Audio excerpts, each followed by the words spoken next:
জোরে কথা বলবে। আসসালামু আলাইকুম প্রিয় ছাত্রছাত্রীরা, তোমরা কেমন আছো? আশা করি ভালো আছো। আমি আল্লাহর রহমতে ভালো আছি। আমি আজকে সপ্তম শ্রেণীর ছাত্রছাত্রীদের বাংলাদেশ ও বিশ্ব পরিচয়ের চতুর্থ অধ্যায়ের পাঠ 2 পড়াবো। তোমরা বাংলাদেশ ও বিশ্ব পরিচয় বইয়ে পাঠ 2 চতুর্থ অধ্যায়ের পাঠ 2 ধরো 37 পৃষ্ঠা। পাঠ 2 বাংলাদেশের শিল্প। বাংলাদেশ একটি কৃষি প্রধান দেশ হলেও ব্রিটিশ আমল থেকে এখানে কিছু কিছু শিল্প বা কলকারখানা গড়ে উঠতে থাকে। তার মধ্যে পাট, সুতা ও কাপড়ের কলই ছিল প্রধান। পাকিস্তান সৃষ্টির পর পূর্ব বাংলা নারায়ণগঞ্জে প্রতিষ্ঠিত হয় পৃথিবীর সর্ববৃহৎ পাটকল আগমজী জুটমিল। পাকিস্তানি আমলে শিল্প বা কলকারখানা প্রতিষ্ঠার ক্ষেত্রে এই অঞ্চলটি শাসকের বৈষম্য বা বঞ্চনার শিকার হতে হয়। 1971 সালে স্বাধীনতার পর বাংলাদেশের বিভিন্ন স্থানে নতুন নতুন শিল্প কলকারখানা গড়ে উঠতে শুরু করে। আমাদের দেশে আরো বিভিন্ন ধরনের শিল্প রয়েছে, সেগুলোর মধ্যে হচ্ছে বৃহৎ শিল্প, মাঝারি শিল্প, ক্ষুদ্র শিল্প, আছে কুটির শিল্প। বৃহৎ শিল্প 38 পৃষ্ঠায় বৃহৎ শিল্প দেওয়া। বৃহৎ শিল্পের মধ্যে হচ্ছে পাট, বস্ত্র, চিনি, সিমেন্ট, সার, রেল, ইঞ্জিনিয়ারিং, বিদ্যুৎ প্রভৃতি বৃহৎ শিল্প। এসব শিল্প প্রতিষ্ঠানে প্রচুর মূলধন, দক্ষ শ্রমিক, অভিজ্ঞ কারিগর, প্রকৌশলী, বিশেষজ্ঞ ও অভিজ্ঞ ব্যবস্থাপকের প্রয়োজন হয়। শিল্পের উৎপাদন ক্ষমতা, এই ধরনের শিল্পের উৎপাদন ক্ষমতা কিন্তু অনেক বেশি। এই শিল্প দেশের চাহিদা পূরণ করে, এই শিল্পের দেশের চাহিদা পূরণ করে উৎপাদিত দ্রব্য সামগ্রী বিদেশে রপ্তানি করা হয়।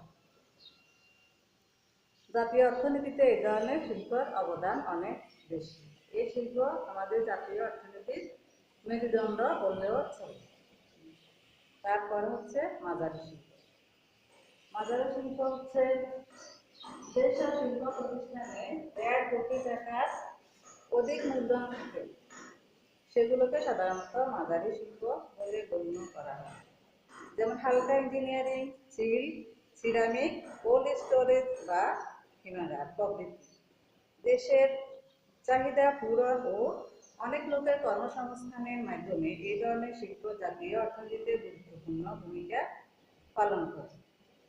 তারপর হচ্ছে ক্ষুদ্র শিল্প, যে শিল্পে 1.5 কোটি টাকার কম মূলধন থাকে, যে কারখানা বা শিল্প প্রতিষ্ঠানে তাকে ক্ষুদ্র শিল্প বলা হয়। যেমন চালকল, ছোট ছোট জুতা বা প্লাস্টিক কারখানা, খাদ্য প্রক্রিয়াজাত শিল্প এর উদাহরণ। তারপরে হচ্ছে কুটির শিল্প। এই শিল্পে উৎপাদন ও বিপণনের কাজটি প্রধানত মালিক নিজে বা তার পরিবারের সদস্যরা করে থাকে। আমাদের দেশে তাঁত, বস্ত্রশিল্প, মাটির তৈরি জিনিসপত্র, বাঁশ, বেত ও কাঠের কাজ, শাড়ি বা মিষ্টি প্যাকেট, আগরবাতি ইত্যাদি কুটির শিল্পের কয়েকটি উদাহরণ। বাংলাদেশের মতো বৃহৎ জনসংখ্যার ও শিল্পের অনগ্রসর একটি দেশ, এদেশের অসংখ্য মানুষের কর্মসংস্থান ও স্বনির্ভরতা অর্জনের সুযোগ করে দিয়ে কুটির শিল্প জাতীয় অর্থনীতিতে মূল্যবান অবদান রেখেছে। তারপরে 39 পৃষ্ঠায় বাংলাদেশের অর্থনীতিতে শিল্পের অবদান। মানুষের জীবন মান বৃদ্ধির সাথে সাথে শিল্পেরও গুরুত্ব বেড়েছে আমাদের দেশে। খাদ্য, বস্ত্র, ওষুধের মতো জিনিসগুলো তো বটে, জ্বালানি, বিদ্যুৎ, গৃহ নির্মাণ সামগ্রী ছাড়া আমাদের জীবন একেবারে অচল। আর এগুলো আমরা কোনো না কোনো শিল্প থেকে এই সামগ্রীগুলো পেয়ে থাকি। এর অভাবে দেশের বেকারত্বের হার আরও বেড়ে যেতে পারে। আমাদের শিল্পের উন্নতি না হলে দেশের বেকারত্বের হার অনেক বাড়তে পারে। সাম্প্রতিককালে বাংলাদেশে গার্মেন্টস শিল্পের প্রসার লক্ষ লক্ষ মানুষের কর্মসংস্থানের সুযোগ করে দিয়েছে। বিশেষ করে আমাদের লক্ষ লক্ষ নারী শ্রমিকরা এই গার্মেন্ট শিল্পে কর্মসংস্থানের সুযোগ পাচ্ছে। এতে দেশের সামাজিক অগ্রগতিতেও গুরুত্বপূর্ণ অবদান রাখছে। শিল্প খাতে কর্মসংস্থানের সুযোগ মানুষকে শিক্ষা ও প্রযুক্তির প্রতি আগ্রহী করে তুলছে। আধুনিক তথ্য প্রযুক্তির ব্যবহারে দেশে গণ্ডি ছাড়িয়ে আমাদের বিশ্বের নাগরিক হিসেবে এই শিল্প কার্যে উদ্বুদ্ধ করেছে। বাংলাদেশের শিল্পের ভবিষ্যৎ সম্ভাবনা। বাংলাদেশ একটি শিল্প সম্ভাবনাময় দেশ। এদেশে রয়েছে বিশাল জনসম্পদ। এখানে অপেক্ষাকৃত কম মজুরিতে দক্ষ ও অদক্ষ উভয় ধরনের প্রচুর শ্রমিক পাওয়া যায়। ফলে বিদেশি বিনিয়োগকারীরা এদেশে শিল্প স্থাপন ও বিনিয়োগ করতে আগ্রহী হন। গার্মেন্ট শিল্প এর একটি বড় উদাহরণ। বিভিন্ন বিদেশি কোম্পানি বাংলাদেশে এককভাবে ও যৌথভাবে অংশীদারিত্বে গার্মেন্টস কারখানা স্থাপন করেছে।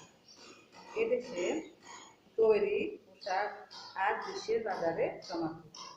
গার্মেন্টস ছাড়াও অন্যান্য শিল্পেও বিদেশিরা পুঁজি বিনিয়োগ করতে আগ্রহ দেখাচ্ছে। বিদেশি বিনিয়োগকারীদের আকৃষ্ট করার জন্য সরকার দেশে কয়েকটি রপ্তানি প্রক্রিয়াকরণ এলাকা প্রতিষ্ঠা করেছে। তাছাড়া বন্দর ও পরিবহন সুবিধা বৃদ্ধি, বিদ্যুৎ ও গ্যাস সরবরাহ ব্যবস্থার উন্নতি, ওয়ান স্টপ সার্ভিস চালু করার মাধ্যমে সরকার শিল্প খাতে বিদেশি বিনিয়োগকে উৎসাহিত করছে। শিক্ষার্থীরা, তোমরা পার্ট 2 ভালোভাবে অনুশীলন করবে। তোমাদের বাড়ির কাজ হলো বাংলাদেশের অর্থনীতিতে শিল্পের অবদান কি, অথবা অর্থনীতিতে শিল্পের অবদান কতটুকু। তাহলে আজ এ পর্যন্ত। সবাই ভালো থেকো, সুরক্ষিত থেকো। সবাইকে ধন্যবাদ।